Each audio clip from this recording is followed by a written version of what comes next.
देखिए दोस्तों, यदि आप भी उन फार्मा एंटरप्रेन्योर में से एक हो जो इस बात से बहुत ज्यादा परेशान है कि यार मेरी फार्मा कंपनी ग्रो क्यों नहीं कर पा रही है, मेरी फार्मा कंपनी की सेल्स क्यों नहीं बढ़ पा रही है, आप बिल्कुल घबराइए नहीं, क्योंकि ये सिर्फ आप ही की अकेले की प्रॉब्लम नहीं है। ये जितने भी फार्मा कंपनीज हैं, जितने भी फार्मा एंटरप्रेन्योर है, और पर्टिकुलरली जो नए स्टार्टअप है, नए वेंचर हैं, वो सब लोग सेम सिचुएशन को फेस कर रहे हैं, सेम प्रॉब्लम को फेस कर रहे हैं। क्योंकि इनिशियली जितनी भी नई लॉन्चिंग कंपनी होती है, नए फार्मा स्टार्टअप होते हैं, वो कुछ इनिशियली लेवल पे तो सेल ले आते हैं, बट उस सेल को वो नेक्स्ट लेवल पे कैसे लेके जाएं, या उस सेल्स को वो किस तरीके से मल्टीप्लाई करें, किस तरीके से अपनी कंपनी को एक बड़ी कंपनी में कन्वर्ट करें, वो फॉर्मूला उनको नहीं समझ में आता, वो चीज उनको क्लिक नहीं कर पाती। दोस्तों, आप लोगों की इसी प्रॉब्लम का सोल्यूशन लेके मैं आया हूं इस छोटे से वीडियो के माध्यम से। इस छोटे से वीडियो के माध्यम से मैं आज आपको बताऊंगा कि वो ऐसे क्या कारण होते हैं कि जिसकी वजह से एक फार्मा कंपनी ग्रो नहीं कर पाती, एक फार्मा कंपनी बड़ी नहीं बन पाती, और आप ऐसा क्या कर सकते हो कि जिसकी वजह से आपकी कंपनी में ग्रोथ आए, आपकी कंपनी की सेल्स लगातार बढ़ती रहे। दोस्तों, जो भी इस वीडियो के माध्यम से मैं आज आपको पॉइंट्स बताने वाला हूं ना, ये बिल्कुल प्रैक्टिकल पॉइंट है, ये पर्सनल एक्सपीरियंस है जो मैं आपके साथ शेयर करता हूं। इस वीडियो के ना आखिर तक बने रहना यदि आप एक फार्मा एंटरप्रेन्योर हो, नई फार्मा स्टार्टअप हो, या अपनी फार्मा कंपनी लॉन्च करने की सोच रहे हो, क्योंकि इस वीडियो से आप बहुत ज्यादा रिलेट कर पाओगे और बहुत ज्यादा कुछ सीख पाओगे। But before starting this video, आप सब लोगों से मेरी रिक्वेस्ट है कि जो भी इस चैनल को पहली बार देख रहे हैं, सबसे पहले प्लीज चैनल को सब्सक्राइब करें, लाइक करें, मैक्सिमम लोगों तक शेयर करें, ताकि इस चैनल के थ्रू जो भी इंफॉर्मेटिव और यूजफुल वीडियो मैं आपके फार्मा करियर के लेके आता हूं, मैं चाहता हूं सबसे पहले आप तक पहुंचे। तो देखिए दोस्तों, सबसे पहले हम बात करते हैं प्रॉब्लम की कि आपकी फार्मा कंपनी में, आपकी फार्मा स्टार्टअप्स में सेल क्यों नहीं बढ़ पाती। देखिए दोस्तों, जब तक हम प्रॉब्लम को नहीं समझेंगे, प्रॉब्लम को एड्रेस नहीं करेंगे, तब तक हम उसका सोल्यूशन भी नहीं निकाल पाएंगे।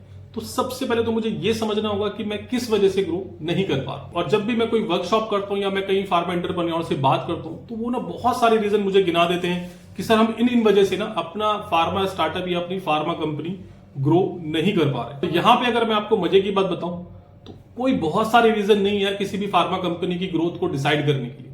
सिर्फ और सिर्फ 3 ऐसे कारण हैं। जी हाँ दोस्तों, सिर्फ 3 ही ऐसे रीजन हैं जिसकी वजह से आपकी फार्मा कंपनी ग्रो नहीं कर पा रही है। आपको लगता होगा कि यार ये इतने सारे मेरे साथ प्रॉब्लम्स हैं, इतनी सारी परेशानी, जिसकी वजह से मैं ग्रो नहीं कर पा रहा। यदि आप अपनी प्रॉब्लम को स्ट्रीमलाइन करके शांत दिमाग से सोचे और समझे, तो आपको एट द रूट सिर्फ ये 3 ही ऐसे रीजन नजर आएंगे जिसकी वजह से आपकी कंपनी ग्रो नहीं कर पा रही है। आपने इन 3 डिपार्टमेंट की प्रॉब्लम को समझ के अच्छे से उनपे काम कर लिया, तो आपकी कंपनी के एक तो फंडामेंटल स्ट्रांग होंगे, आपकी कंपनी की नींव मजबूत होगी, और आपकी कंपनी में हमेशा एक सस्टेनेबल सेल्स आती रहेगी। और वो 3 पॉइंट्स क्या हैं, या वो 3 कारण क्या हैं?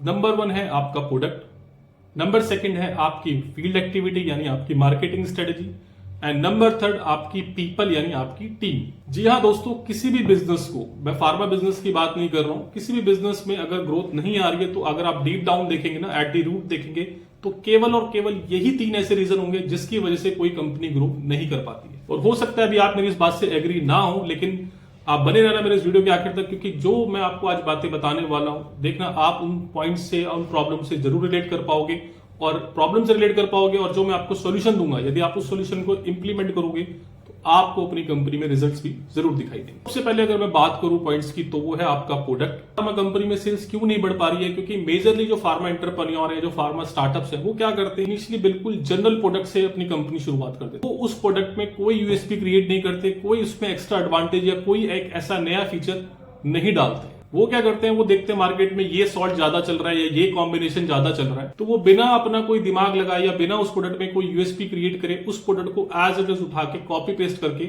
मार्केट में लॉन्च कर देते हैं। यही दोस्तों सबसे बड़ा एक कारण है फार्मा स्टार्टअप्स में कि डॉक्टर आपको वैल्यू नहीं कर रहा है, मार्केट में आपकी कोई इमेज क्रिएट नहीं हो रही है, आपकी कोई वैल्यू क्रिएट नहीं हो रही है ना, मार्केट में बहुत ज्यादा पैसा इन्वेस्ट कर रहे हो, बहुत ज्यादा एफर्ट भी लगा रहे हो, पर इतना ज्यादा पैसा इन्वेस्ट और एफर्ट लगाने के बाद भी आपकी कंपनी की सेल्स उस पेस पे नहीं बढ़ रही, तो आपको कोई रिजल्ट मिल नहीं रहा है। और आपको रिजल्ट मिलेगा भी कैसे, आप खुद ही सोचिए कि जब तक आप मार्केट में अपने कंपटीटर से बेटर प्रोडक्ट लेके नहीं आओगे, तो कोई भी कस्टमर आपका प्रोडक्ट क्यों बाय करेगा? किस तरीके से आप डॉक्टर के चैम्बर में या मार्केट में अपने आप को अलग दिखा पाओ? जब आपके पास कुछ अलग दिखाने के लिए नहीं होगा या अलग करने के लिए नहीं होगा, तो कोई भी डॉक्टर आपको प्रिस्क्रिप्शन क्यों दे? तो सबसे पहला सवाल एज एंटरप्रेन्योर आपने यही पूछा है अपने आप से कि जो प्रोडक्ट मैं लॉन्च कर रहा हूं या मैं लॉन्च करने वाला हूं, क्या उसके अंदर मैंने कुछ यूएसपी क्रिएट की है? क्या मैंने उसके अंदर कुछ एक एक्स्ट्रा एडवांटेज, एक्स्ट्रा फीचर डाला है जिसकी वजह से मैं अपने प्रोडक्ट को मार्केट में कंपटीशन से स्टैंड आउट कर पाऊं, जिस यूएसपी की वजह से मैं डॉक्टर से फाइट कर पाऊं प्रिस्क्रिप्शन के लिए। यदि अभी तक इस सवाल का जवाब ना में है ना दोस्तों, तो सबसे पहले दोस्तों यही काम करो, अपने प्रोडक्ट में कोई यूएसपी क्रिएट करो, कोई एक्स्ट्रा फीचर क्रिएट करो। क्योंकि यदि आपने बिना यूएसपी क्रिएट करे कोई भी प्रोडक्ट मार्केट में लॉन्च कर दिया ना, तो हो सकता है इनिशियली आप कुछ पैसे के दम पे थोड़ी बहुत सेल ले आओ, लेकिन वो सेल्स आपकी सस्टेनेबल सेल्स कभी नहीं होगी। तो ये तो हमने बात करी प्रॉब्लम की। अब इसका सोल्यूशन क्या है? क्योंकि मैक्सिमम एंटरप्रेन्योर ना मुझसे यही पूछते हैं कि सर नया क्या होता है। इतनी बड़ी बड़ी कंपनी है जिनके पास अपनी रिसर्च एंड डेवलपमेंट यूनिट है, वो लोग तो नए मॉलिक्यूल मार्केट में लेके नहीं आ पा रहे। हम तो छोटे से एंटरप्रेन्योर है, छोटे से स्टार्टअप है, हम किस तरीके से नया प्रोडक्ट मार्केट में लेके आए? तो मैं अपने काफी वीडियो में पहले भी बोल चुका हूं और अपने हर फार्मा एंटरप्रेन्योर को यही समझाता हूं कि बिल्कुल सही बात है कि हमारे पास उतना पैसा नहीं है कि हम R&D यूनिट लगा के नया मॉलिक्यूल डेवलप करें। और मार्केट में सही बताऊं, नया जैसा कुछ नहीं होता। आपको क्या करना होता है? आपको पुराने प्रोडक्ट ही उठा के स्टडी करने होते हैं और उनकी शॉर्ट कमिंग्स को आपको आइडेंटिफाई करना होता है। देन आपको अपना दिमाग लगा के, अपना इनपुट लगा के उस प्रोडक्ट में थोड़े बहुत मॉडिफिकेशन करके नए तरीके से मार्केट में लॉन्च करना होता है। अब वो इनोवेशन क्या हो सकती है? वो इनोवेशन हो सकती है आपकी पैकेजिंग, कि आपने बहुत अच्छी पैकेजिंग दे दी, आपके प्रोडक्ट की डोजेस फॉर्म, मार्केट में जो कंपटीटर ब्रांड अवेलेबल था उसकी डोजेस फॉर्म थोड़ी सी मुश्किल थी पेशेंट के लिए, आपने डोजेस फॉर्म को इजी करके पेशेंट की कॉम्प्लायंसेस को बढ़ा दिया। आपकी मार्केटिंग स्टोरी, जी हाँ दोस्तों, आपकी मार्केटिंग स्टोरी भी आपका यूएसपी हो सकता है कि आप कोई एक प्रोडक्ट को उठा के किसी एक नई डिजीज में हाईलाइट कर रहे हो या किसी नए सेगमेंट में आप उसको हिट कर रहे हो, तो वो भी आपका एक यूएसपी हो सकता है। या आपने जो एग्जिस्टिंग मॉलिक्यूल था, एग्जिस्टिंग सॉल्ट था या एग्जिस्टिंग कॉम्बिनेशन था, उसके अंदर आपने कुछ एक ऐसा नया सॉल्ट डाल दिया, ऐसा नया इंग्रेडिएंट डाल दिया जिसकी वजह से उस प्रोडक्ट की परफॉर्मेंस और अपीलिंग मार्केट में और ज्यादा बेटर हो गई है पेशेंट्स के लिए। आप ना एज ए एंटरप्रेन्योर ये काम तो इजीली कर सकते हो। और मेरे से अगर पूछो ना, तो यही एक एंटरप्रेन्योर का काम है और यही एक एंटरप्रेन्योर के स्किल्स का और ब्रेन का टेस्ट है। देखो दोस्तों, आप इस बात को तो बिल्कुल लेके चलना, यदि आपने अपने प्रोडक्ट में कोई इनोवेशन या कोई नई चीज नहीं क्रिएट करी है, कोई यूएसपी नहीं क्रिएट करी है, तो आप उस प्रोडक्ट को बहुत ज्यादा लंबा नहीं चला पाओगे। दूसरे अगर मैं पॉइंट की यहाँ पे बात करूं तो वो है आपकी फील्ड एक्टिविटी या आपकी मार्केटिंग स्ट्रेटजीज। क्योंकि ये दूसरा सबसे बड़ा कारण है किसी भी फार्मा कंपनी के ग्रो ना हो पाने का, किसी भी फार्मा कंपनी में सेल्स ना आ पाने का। क्योंकि एज ए एंटरप्रेन्योर हम लोग क्या कर रहे हैं, जैसे हमने प्रोडक्ट में कॉपी पेस्ट किया, ऐसे हमने कंपटीटर की जो एक्टिविटी थी उठा के कॉपी पेस्ट कर दी।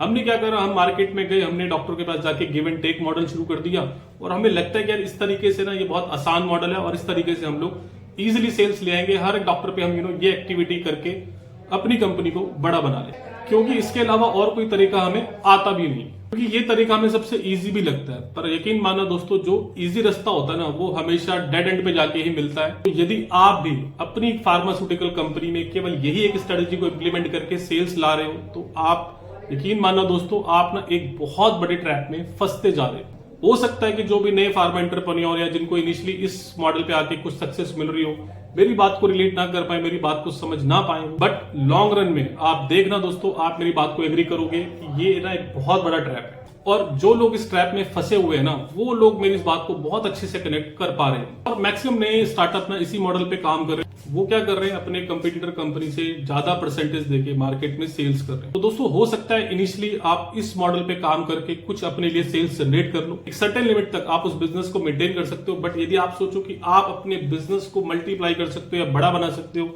सिर्फ और सिर्फ इसी स्ट्रेटेजी पे, तो ये बिल्कुल नहीं होने वाला। क्योंकि आप भी ये बात जानते हो कि हर कस्टमर पे ये वाली स्ट्रेटेजी काम नहीं करती, हर कस्टमर अलग है और आपके फंड्स की भी एक लिमिट है। और मोर ओवर दोस्तों, यदि आप सिर्फ और सिर्फ इसी मॉडल पे काम करके सेल्स लाते रहना, तो एक बात मेरी आप हमेशा लिख लेना, याद रख लेना कि आप अपनी कंपनी को प्रॉफिटेबल तो कभी नहीं बना पाओगे। तो यदि आपकी कंपनी का फंडामेंटल सिर्फ यही है, यही मार्केटिंग स्ट्रेटेजी है, तो इस मार्केटिंग स्ट्रेटेजी के साथ आप ज्यादा लंबा नहीं जा पाओगे। ये तो बात कर ली हमने प्रॉब्लम की। अब इस प्रॉब्लम का सोल्यूशन क्या है? कौन सी ऐसी मार्केटिंग एक्टिविटी है या मार्केटिंग स्ट्रेटेजी है जो एक फार्मा एंटरप्रेन्योर, एक फार्मा कंपनी अपने बिजनेस में इंप्लीमेंट करके बिजनेस को ग्रो कर सकता है? इसमें अगर मैं नंबर 1 एक्टिविटी की बात करूं तो वो है आपके प्रोडक्ट कैंपेन। तो हो सकता है एज ए फार्मा कंपनी आपके पास 15 प्रोडक्ट हो, 50 प्रोडक्ट हो या 100 प्रोडक्ट हो, तो आप भी इस बात को जानते हैं कि आप 100 के 100 प्रोडक्ट को अपनी कंपनी में ब्रांड नहीं बना सकते। ब्रांड आपकी कंपनी के बनेंगे 4 से 5।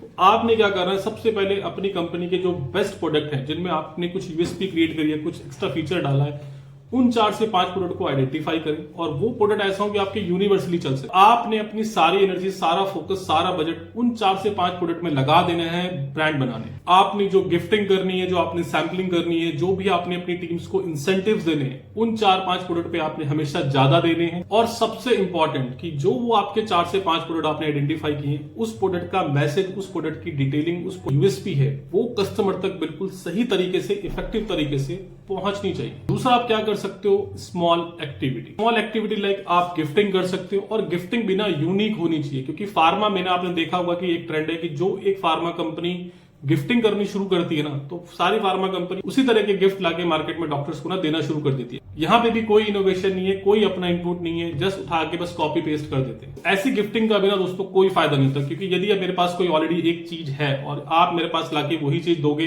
तो आपने तो वहां पे पैसा इन्वेस्ट कर दिया, आपने तो अपनी तरफ से गिफ्टिंग कर दी, लेकिन यदि वो मेरे यूज में नहीं है तो मेरे वो नोटिस में भी नहीं आएगी।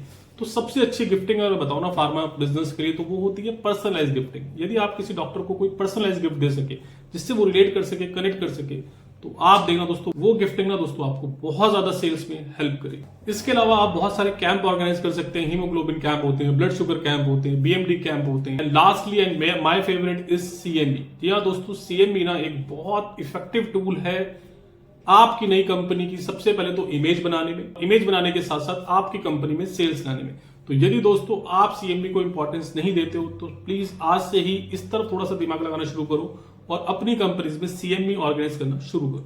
तो देखिए दोस्तों, ये कुछ मार्केटिंग एक्टिविटी थी, कुछ मार्केटिंग स्ट्रेटेजी थी जो आप इंप्लीमेंट करके अपने बिजनेस को ग्रो कर सकते हो, अपनी कंपनी में सेल्स बढ़ा सकते हो। तीसरे अगर मैं पॉइंट की यहाँ पे बात करूं तो वो है पीपल, यानी आपकी कंपनी के लोग, आपकी कंपनी के एमआर, आपकी कंपनी की टीम। क्योंकि देखिए दोस्तों, आपने हो सकता है बहुत अच्छा प्रोडक्ट डेवलप कर लिया और बहुत अच्छी उसमें यूएसपी क्रिएट कर दी हो, आपकी मार्केटिंग स्ट्रेटेजी बहुत अच्छी है, आप बहुत अच्छे से काम कर रहे हो, लेकिन यदि आपकी टीम इफेक्टिव नहीं है, आपके उस इफेक्टिव प्रोडक्ट का मैसेज, उस इफेक्टिव स्ट्रेटेजी का मैसेज डॉक्टर के चैम्बर में अगर नहीं पहुंच रहा है या मार्केट में नहीं पहुंच रहा है, तो आप जितना मर्जी एफर्ट लगा लेना, जितना मर्जी पैसा लगा लेना, आपकी कंपनी में सेल्स नहीं आने वाली। क्योंकि हमेशा एक बात याद रखना कि मार्केट में या डॉक्टर के लिए कंपनी कौन है, डॉक्टर के लिए कंपनी है उस कंपनी के सेल्स रैप या उस कंपनी की टीम। इसलिए दोस्तों आपकी टीम का अच्छा होना भी बहुत जरूरी है। दोस्तों आप समझते हैं कि टीम के साथ क्या क्या प्रॉब्लम आती है। तो देखिए दोस्तों, जो सबसे नंबर 1 और जो सबसे कॉमन प्रॉब्लम है, और मैं कहूंगा कि इस प्रॉब्लम से हर कोई कंपनी परेशान है, चाहे वो फार्मा हो चाहे कोई और कंपनी हो, और पर्टिकुलरली जो नए फार्मा स्टार्टअप्स हैं या नई फार्मा कंपनीज हैं, उन लोगों के लिए तो सबसे बड़ा चैलेंज है, और वो है पीपल टर्नओवर। सबसे ज्यादा जो फार्मा एंटरप्रेन्योर है वो इसी बात से परेशान है कि सर हमारी कंपनी में ना लोग नहीं टिकते। पर्टिकुलरली जो नई फार्मा कंपनीज होती हैं, उसके जो लोग होते हैं, उसकी जो टीम होती है, वो तो बहुत जल्दी छोड़ के उनको दूसरी कंपनी में स्विच कर लेती है। और एज ए फार्मा स्टार्टअप ना एक सबसे बड़ा चैलेंज भी है हम लोगों के लिए, क्योंकि आप खुद सोचिए कि डॉक्टर के चैम्बर में या मार्केट में कंपनी कौन है, मार्केट में कंपनी है हमारी सेल्स टीम या हमारे मेडिकल रैप। नई कंपनी के ऊपर डॉक्टर वैसे भरोसा नहीं करता, मार्केट वैसी भरोसा नहीं करती, और उसके ऊपर यदि उस कंपनी के मेडिकल रैप या सेल्स टीम बार बार चेंज हो जाए, तो डॉक्टर का ना विश्वास कहीं ना कहीं हिल जाता है कि यार इस कंपनी में ना कुछ प्रॉब्लम है, इस कंपनी में बंदे ज्यादा लंबे समय तक नहीं टिकते। यदि मैंने इस कंपनी के प्रोडक्ट लिखने शुरू भी किए, तो हो सकता है कल के दिन को ये बंदा कंपनी छोड़ के कोई और कंपनी लेके मेरे पास आ जाए। तो ऐसे केस में भी ना डॉक्टर आपकी कंपनी के ऊपर, आपके ऊपर ट्रस्ट नहीं कर पाता। दोस्तों ये तो हमने बात कर ली प्रॉब्लम की, अब इसका सोल्यूशन क्या है। तो देखिए दोस्तों, आप किसी भी बंदे की ना गारंटी नहीं ले सकते कि ये बंदा आपके साथ लंबे समय तक टिकेगा या नहीं टिकेगा, क्योंकि लॉयल्टी एक ऐसी चीज है जो आप हर किसी से एक्सपेक्ट नहीं कर सकते।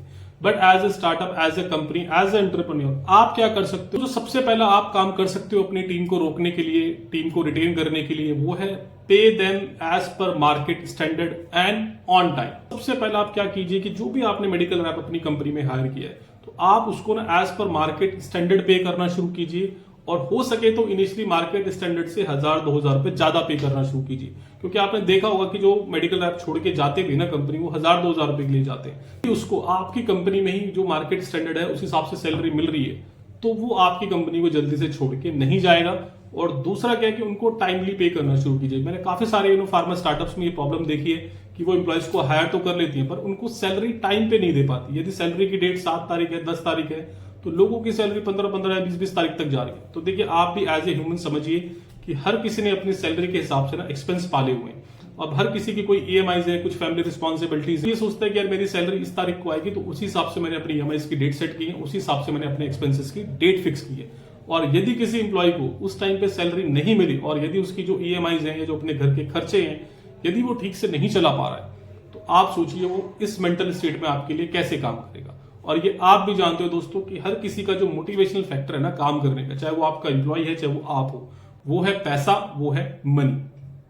कि मनी से ना, पैसे से बड़ा मोटिवेशनल कुछ नहीं होता। इसीलिए दोस्तों उनको एज पर मार्केट स्टैंडर्ड पे करना शुरू कीजिए और टाइमली पे करना शुरू कीजिए। दूसरा जो आप काम कर सकते हो लोगों को रोकने के लिए वो है इंसेंटिव एंड अवार्ड्स। अपनी कंपनी में जो प्रोडक्ट वाइज इंसेंटिव है, जो सेल्स के ऊपर इंसेंटिव है, उनको थोड़ा सा ज्यादा रखिए as per your competitor companies. Because क्या होता है ना कि यदि जब आप अपने टारगेट अचीव करते हो और टारगेट अचीव करने के बाद जब आपको इंसेंटिव का पैसा कंपनी से एक्स्ट्रा मिलता है तो हर किसी को बड़ा अच्छा फील होता है, हर किसी को ना बड़ा अच्छा लगता है। गुड वाली फीलिंग है ना, वो आपने अपने एम्प्लॉयज को रेगुलर देनी है। तो उनको टारगेट आप उसी हिसाब से दीजिए और टारगेट के ऊपर इंसेंटिव अच्छा खासा दीजिए। साथ साथ हम हिंदुस्तानी में ना एक मेंटेलिटी है कि हम लोग रिस्पेक्ट भी चाहते हैं, चाहे वो पोजीशन में हो चाहे वो कंपनी में हो।